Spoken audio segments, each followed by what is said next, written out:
When it comes to messaging, saying the right thing has a massive influence on whether or not it is going to be effective. There are things like language patterns and frameworks and script templates and stuff that are really going to help you.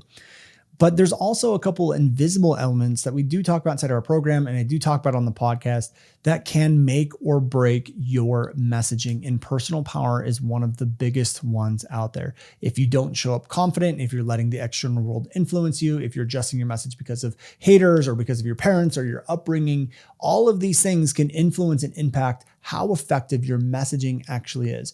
If you're letting the external world control your message, adjust what you want to say, maybe stop you from saying the things you want to say, or you start saying things you don't want to say, that all comes down to personal power. So if you want to maintain the most amount of personal power, well, then keep on listening. Hi, I'm Brandon Lucero, and you're about to experience the new way to thrive in business, entrepreneurship, and life by leaning into who you are, what you love, and standing up for what you want to create. Get ready, because this is where we go against the grain, say no to outdated society norms, and we say yes to change in order to create a happier, more fulfilled world. Welcome to the New Generation Entrepreneur Podcast.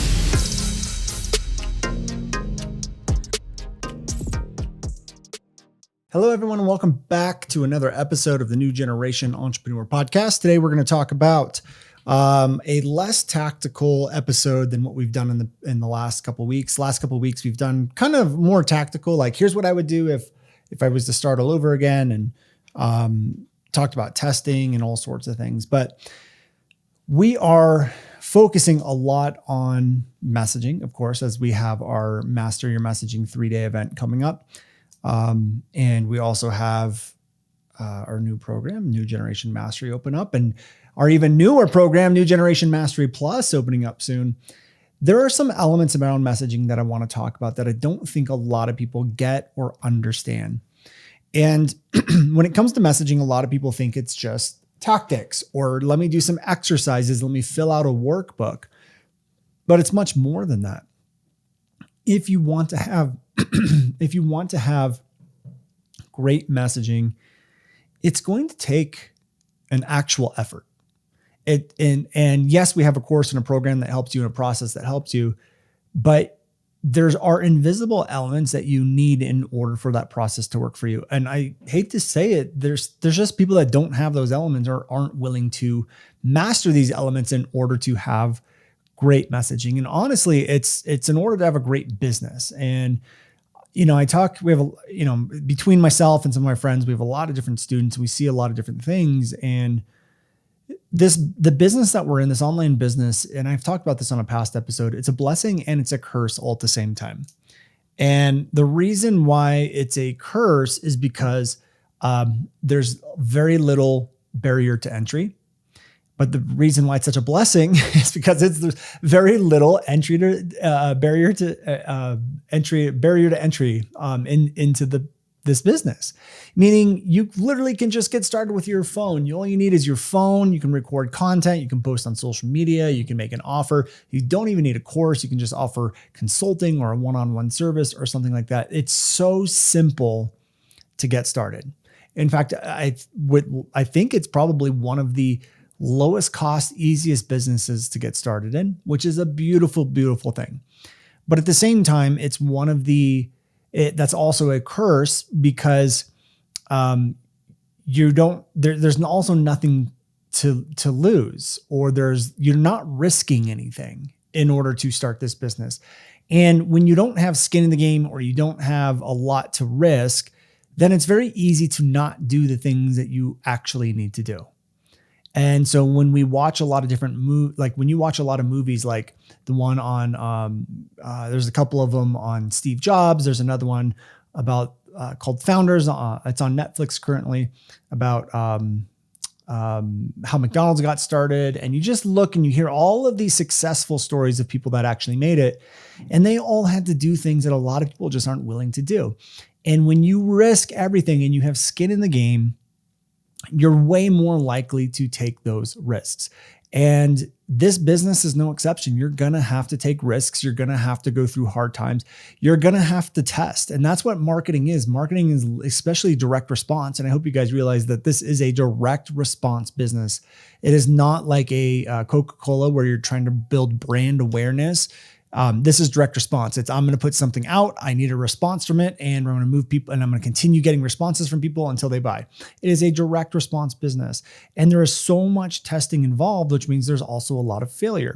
I've said this in a past episode, but when we run ads, about 25% of them actually work, and that's a good ratio, which also means 75% of them don't work, which means I fail 3 times every time I succeed, just with ads. That's not even talking about content or emails or anything else.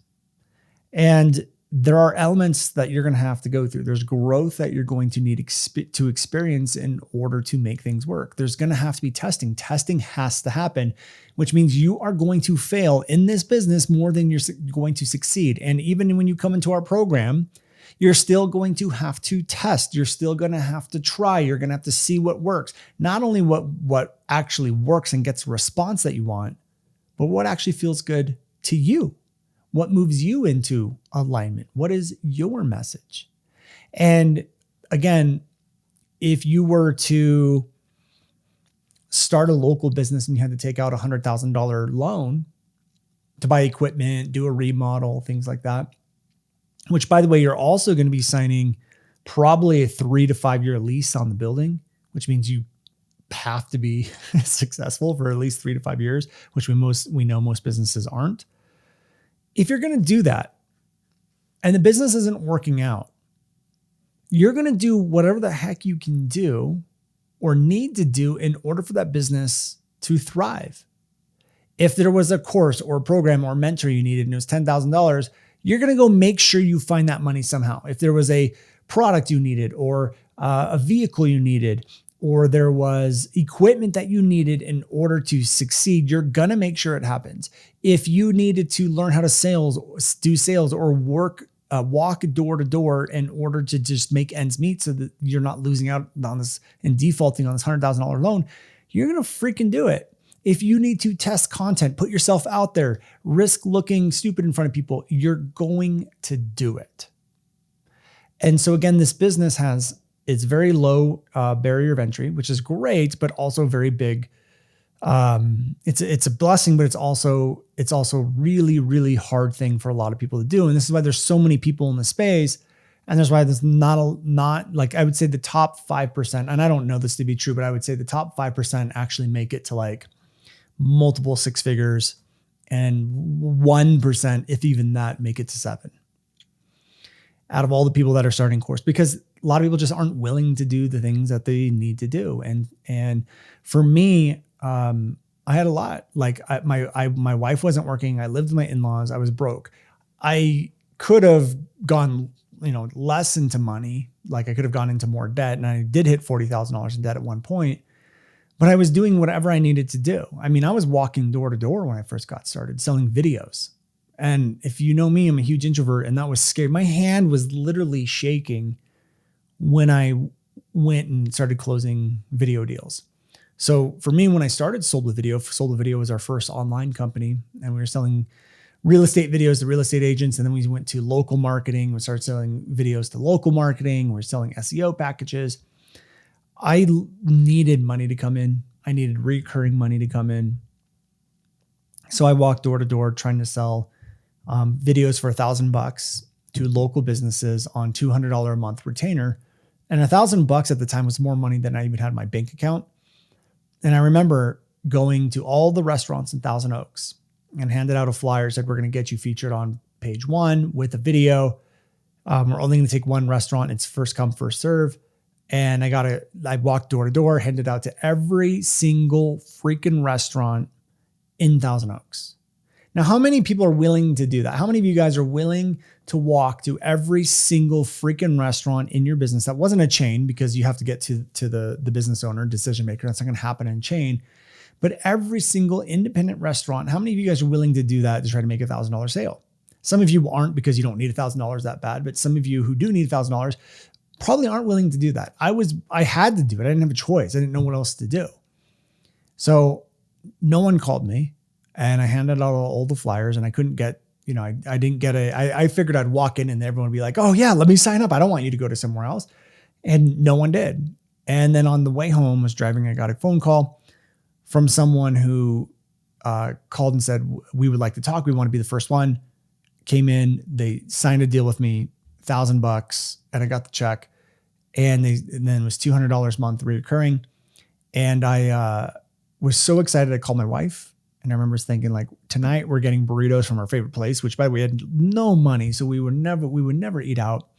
I said, we're getting burritos from our favorite place. Closed my first sale, $1,000. It was more money than I had in my bank account. And I didn't even have a camera to film the video with. So I ended up using part of that money, the $1,000, to go buy the camera. And then I learned how to use YouTube, or learned how to use the video camera, the camera that I bought through YouTube tutorials. And then I went and shot it like a couple of days later. Didn't know what the hell I was doing. And that's how I made my first sale. And then from there, it was just like, I got addicted. I was like, okay, cool. Now if I can do this for every city, for every industry, I'm like, oh my gosh, the amount of money I can make is crazy. If I made $1,000 in 4 hours, if I did this for 8 hours, I'm like, that's $2,000 a day that I'm making plus the reoccurring. I'm like, oh my gosh. And within 6 months, I was at $14,000 a month in reoccurring. But I was literally shaking. When I went in the first time, my hands were shaking when I was holding the flyer, handing it to people, trying to close these deals. That was scary for me, but I did it anyways. And the reason why I share this story is because what I want to talk about today is something called personal power. And I believe that powerful people create powerful messages, and powerful people broadcast powerful messages. If you're going to, and people can read your tone, they can read your language, they can read your body language, they can read the way in which you're communicating, they can feel your confidence. And if you don't have personal power, it doesn't matter what words you say, you're not going to see success, even if you say the right words. And messaging, in order to figure it out, even though we have a process, the process still requires testing and then understanding how to analyze that data and making changes. But if you're not willing to do the test and you're not willing to risk putting things out there and have them flop, you're not going to have great messaging. You're going to have to do that. If you're too worried about what other people are going to think when you broadcast a message, or you say what comes from the heart, or you move and adjust what you say because you're afraid of how the external world is going to respond to it, that is a loss of personal power, and it will hurt your messaging. And so for me, what personal power is it is an internal power, meaning that you get up there, you say what you want to say, you're out of your ego as well, but you're not influenced by the external world. And the external world could be students, it could be your audience, it could be people leaving comments on your ads, it could be haters, it could be family members, it could even be your spouse, it could be friends. Anyone outside of yourself, even your team members in certain cases, but anyone out of yourself, if they have an influence over your messaging, then that is a loss of personal power. And this doesn't mean that you can't take advice from other people. What it means is you're literally adjusting what you say because you're afraid of the reaction of those people. So if you're adjusting your message or content because you're afraid of the reaction of what your team's going to say or think or do, or you're afraid of what your spouse is going to say or do, or your family's going to say or do, or your parents are going to say or do, that is a loss of personal power. Now, that is different than your team comes to you and says, hey, I think we should try X, Y, and Z. And you're like, you know what? I kind of like that. That's a great idea. That is not a loss of personal power, because you're taking in information and making your own decision on what you want to do. A loss of personal power is something that's made out of fear. When you are making a decision out of fear, you have a loss of personal power. And when you let that influence and infect your message, it will never be effective.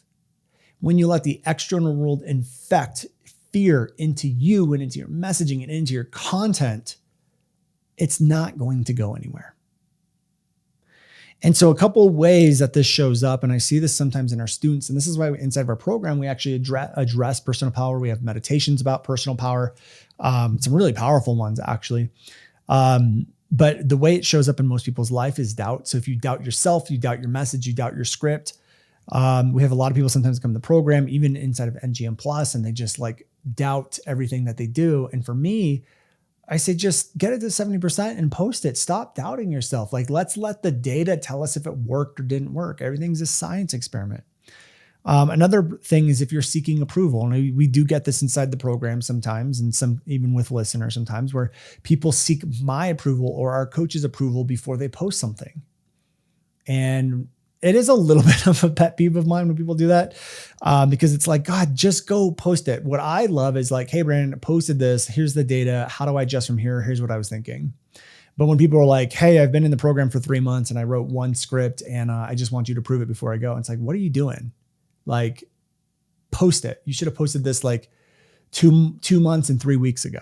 Like, just go. So if you're seeking approval, that's again, another example of loss of personal power. Another one is procrastination. Another one is moving very slow. You're doing things to avoid haters instead of focusing on who you can help. So if you're more focused on avoiding the people that don't like you and less than on the people who you can help and who need you, that is a complete loss of personal power. For me, I've gotten really comfortable over the years saying what I want to say, saying what I need to say, and not bending or altering based off of what I think, how people may respond to it.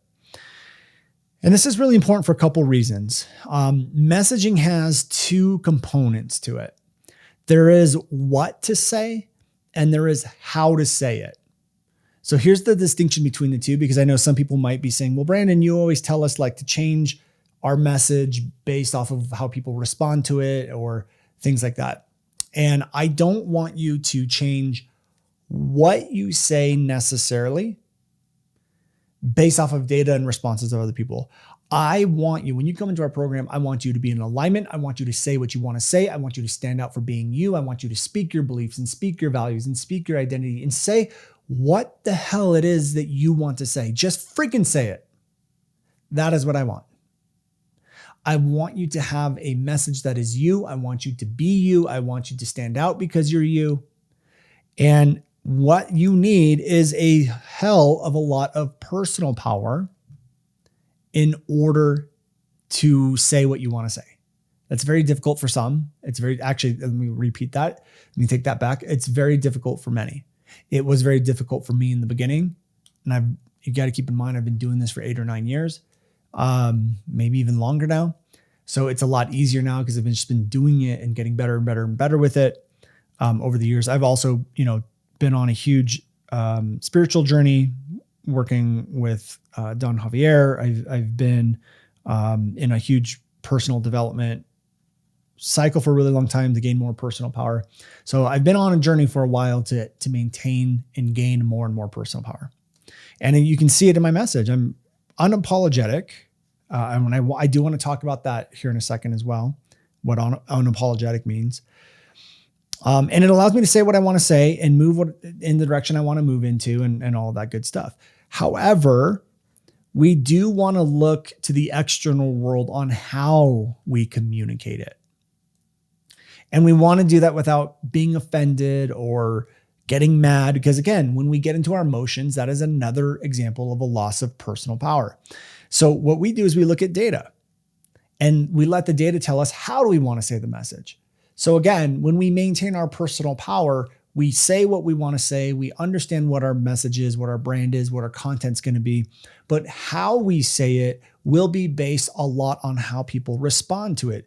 We want to find out what parts of that message are really effective, what phrasings are really effective, what wording is really effective, because you could have a message that you absolutely love, but you just don't know how to communicate it, and it won't land.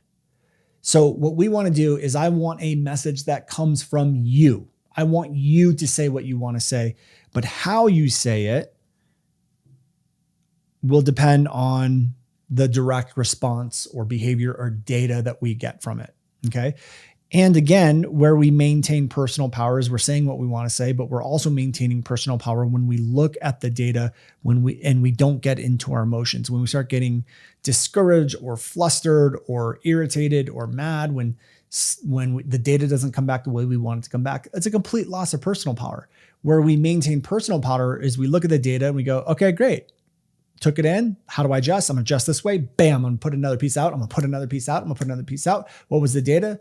Cool. Great. You maintain a high frequency, a high vibe. You don't get down into those lower vibrational emotions. And that's why personal power is so important, because it allows us to really, truly look at the data from a clear mind, a non-biased mind, and non-biased perspective. And so this is one of the reasons why I don't really look at survey results that much. We still do. Like, I really look at survey results as to why people didn't buy. But when it comes to content ideas, I don't really survey my audience all that much. I think I've done it like I do it maybe once or twice a year. And I'll ask like, hey, what podcast episodes do you want? And things like that. But I don't really base a lot of our messaging on survey results, because people don't really know what they want. And the same thing with your audience. Your audience is following you because they don't know how to gain something or end a problem they have. So you're asking them what they want. How the heck are they supposed to know? They don't know. So that's why I don't base a lot of things off of survey results when it comes to that. And the other part of this too is when we maintain more personal power, we actually don't get caught up in a lot of norms that could cause problems in your life or stress in your life. And I'll give you guys an example. Back in 2018, I believe, is when we started the Video Forex Effect. We launched a course, we launched a coaching program, and we also launched a service all at the same time. And that was crazy. It was a lot. And I just didn't have the bandwidth. And I had a little chip on my shoulder. I'm like, you know what, let me back up.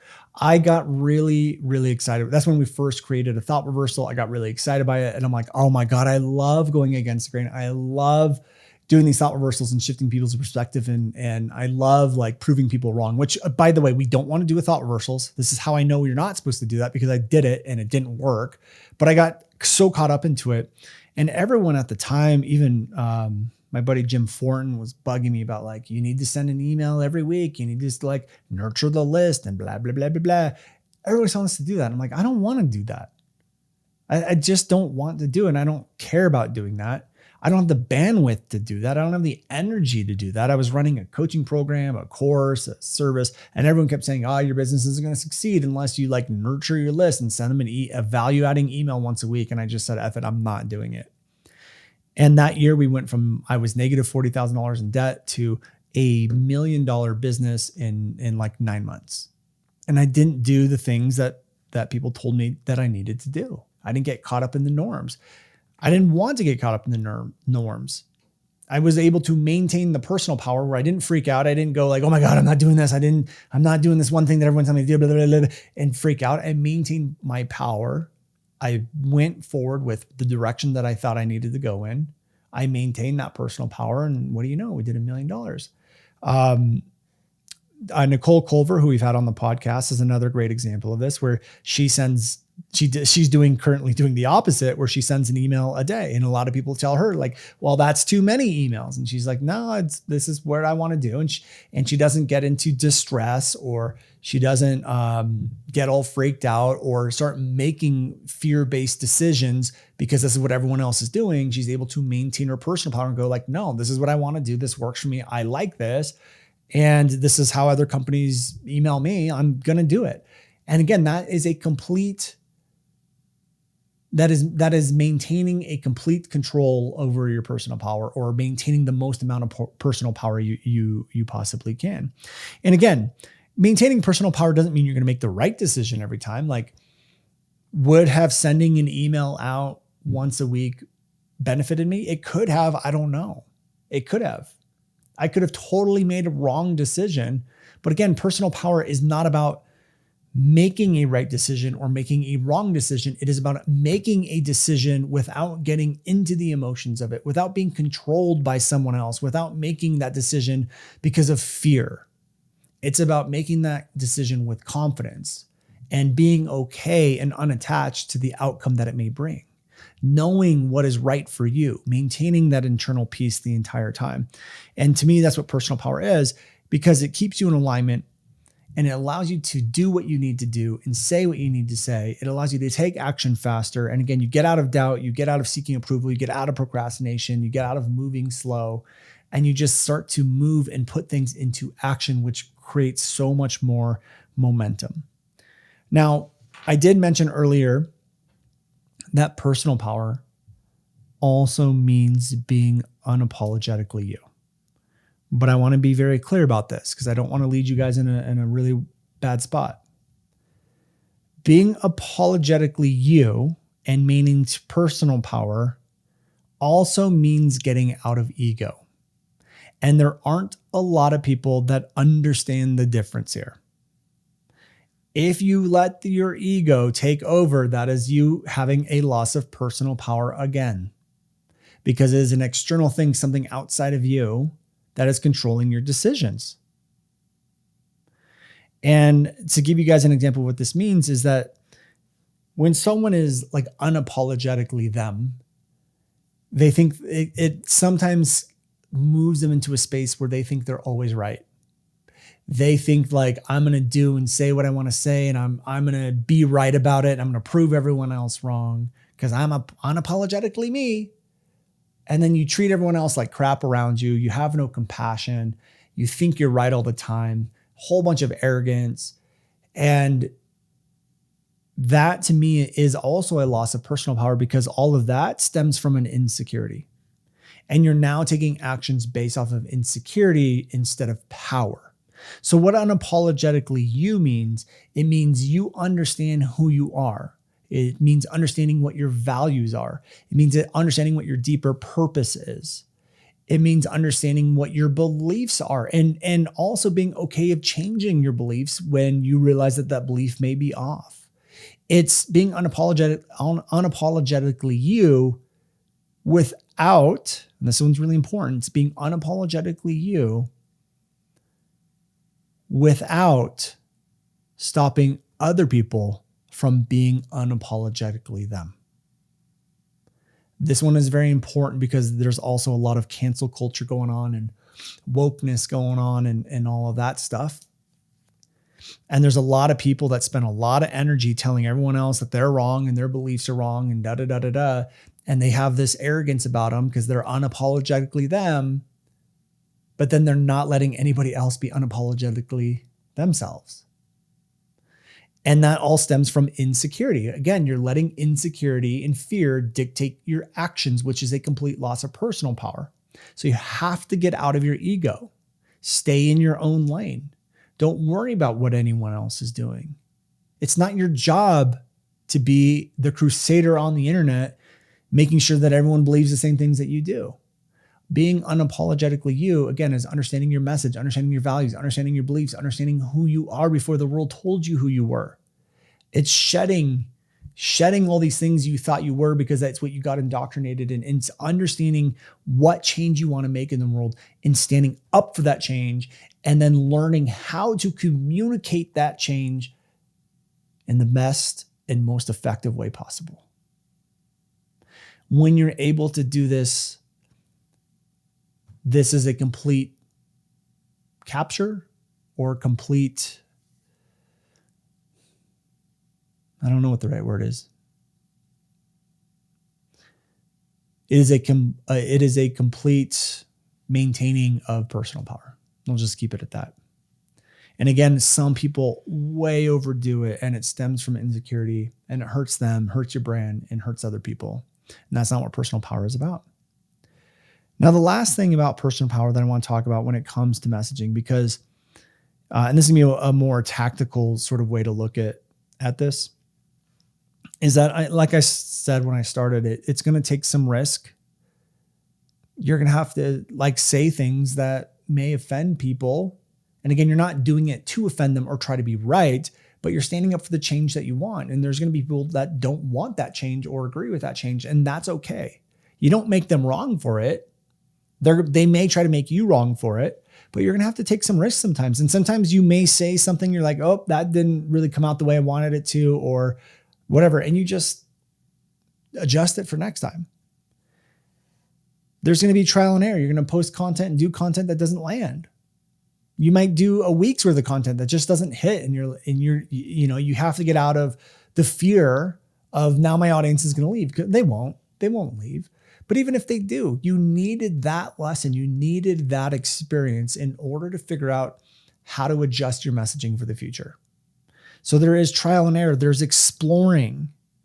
This is what it takes to run a business. You're going to have to do trial and errors. You're going to have to take risks. You're probably going to fail more than you actually succeed. With your content, you're going to fail more than you succeed. When you do webinars, you're probably going to fail more than you succeed. But when you hit it, it finally hits. And it's going to take a certain amount of power to get through those phases. There's a lot of people that have 1 failed webinar and they quit. There are 2 failed webinars and they quit. 5 failed webinars and they quit. 10 failed webinars and they quit. And they don't keep going. Right now, we actually run a weekly webinar, or we call them mini masterminds. And inside of these mini masterminds, I'm literally just testing every single week. And we actually failed a couple times, more than a couple times. And even when I do them, like some days I get a lot of sales and applications coming in from them, and sometimes I don't. And a good example is like we did one this morning. I got 0 people reaching out to me to try to book a call or get into our program. Last week we got 4. And I'm not scared or getting into my fear or worry or freaking out. And like, it's just the way the cookie crumbles sometimes. I'm like, cool, we didn't get any. That's fine. Let's just try it again next week. Let's keep improving. And over the last 6 months, we've been just doing webinar after webinar, topic after topic after topic. And a lot of them have failed. They didn't produce anything, but I just keep going. And again, that's why we need to maintain our personal power when we're on this journey of messaging, because messaging very much is let's test it and see how it works, and let's test it. And honestly, that's how all marketing is inside of direct response. Let's test and see. Let's adjust and test and see. Let's adjust, test and see. Let's take the data. Let's adjust. Let's see. And over. And the faster you can put things out, the faster you can do all that stuff, the more progress you're going to see inside of your business. So with that being said, I think this is a good place to wrap up. We just, like we talked about last week or the week before, testing is a huge piece of this. You're going to have to take risks, and it is going to take courageousness. It is not, you don't have to be fearless, because you can still do this even though you have fear. It's not about being fearless. It's about being courageous and maintaining as much personal power as you can during this entire process. And personal power is one of the most important and visible elements that you need in order to have effective messaging. And again, it's something we talk about in the program. It's something we work with you on. And then another element is also the silence. The silence is really important as well. And maybe we'll do a whole nother episode on the silence. But there are invisible elements that you need in order to make your messaging effective. So like I said, we're probably going to be playing an ad here in a second, depending on when you're watching this. That's going to invite you into our 3-day messaging event. So if you want to figure out the 4 quadrants of messaging that you need inside of your content, how to get people to DM you from your content, messaging for sales, messaging for content, and more, that event is coming up. It's called Master Your Profitable Messaging. It's free. It's a 3-day event, about maybe 2 hours each day. I'm super excited. And this honestly is the last time that we plan on launching that series. And so if you've been on the fence with our program, or you've been wanting to see it and attend that workshop and you haven't been able to, this quite literally could be the last time to do it. So head over there as soon as we tell you the link. I think it's brandonlucero.com/MYPM, but we're going to play the ad right now as I end this episode, and you can grab the link there. So take care, everyone. We'll see you on the next episode. Hey guys, thank you so much for checking out another episode of the New Generation Entrepreneur Podcast. If you enjoyed this episode, go below, hit the subscribe button, and make sure you click on that bell icon and get notified every time we drop a new episode. Now, if you're looking for the show notes, we have them linked underneath this video, as well as our social media handles and some links to free training and offers that we drop from time to time to help you guys even further. So go check those out if you're interested. And thank you so much for tuning in to the New Generation Entrepreneur Podcast.